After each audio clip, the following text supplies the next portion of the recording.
From the previous lessons, you remember that we want to develop our knights towards the center. So these are the ideal squares for the knight in the opening. And we also want to develop our bishops as soon as possible. In order to develop the bishop, we need to play a pawn.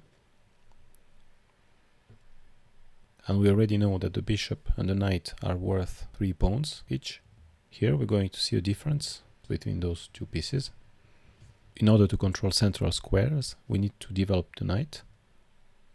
However, the bishop controls the diagonal without even moving. The other bishop also already controls a diagonal without even moving.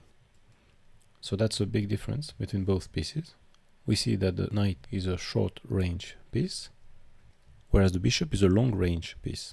From a corner, the bishop can control a whole diagonal. And that's why, in fact, the bishop is a bit superior to the knight. So we'll see that later. We could say that the bishop is worth 3.5 pawns and the knight 3.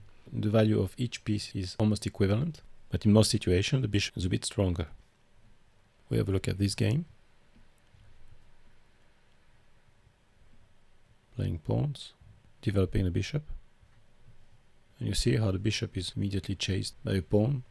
So the bishop has lost a tempo, as we already know. Let's check this game. Playing the bishop.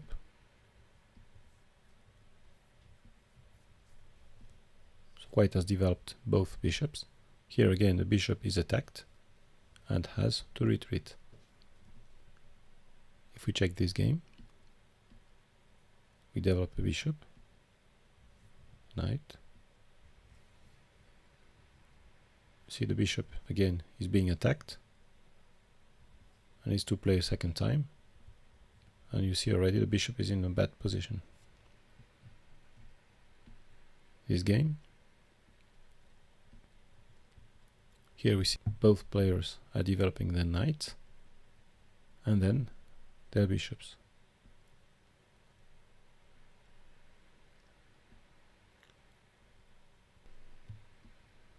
Here, developing knight, bishop.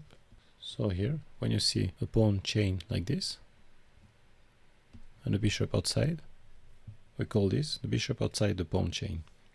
If this bishop was here, his diagonal would be blocked by the pawn. And here we have the bishop outside the pawn chain, which means it has some influence and controlling two diagonals.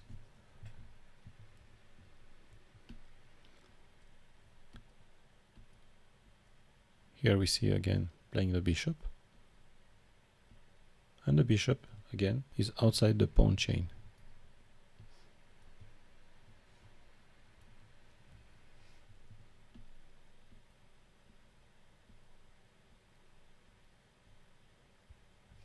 Developing the bishop.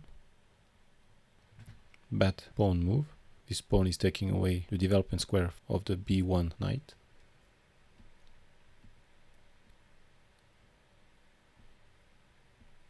You see the bishop is attacked, has to retreat.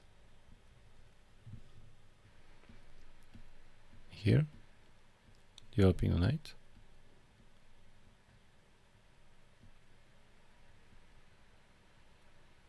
You see how the black bishop is being attacked and has to retreat. Now let's check this game again. White has played the bishop and a second bishop. The problem of this is that the bishops are quite exposed, and after, for example, such a move here, a knight, we can see that this bishop could have also been developed here, at least attacking a knight. Now, if the bishop is attacked, you will have probably to retreat. So the general rule is that you need to develop your knights before the bishops, because we already know what's natural square for the knight.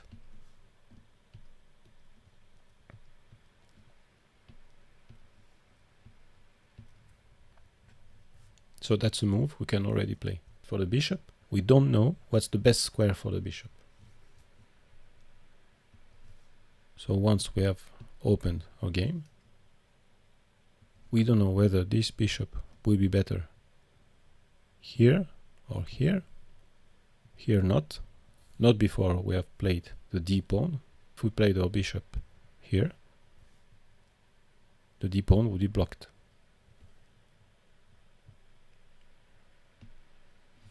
But after playing the d pawn, we could also play the bishop here. Again, it's probably not the best square. The bishop would have more activity here or here.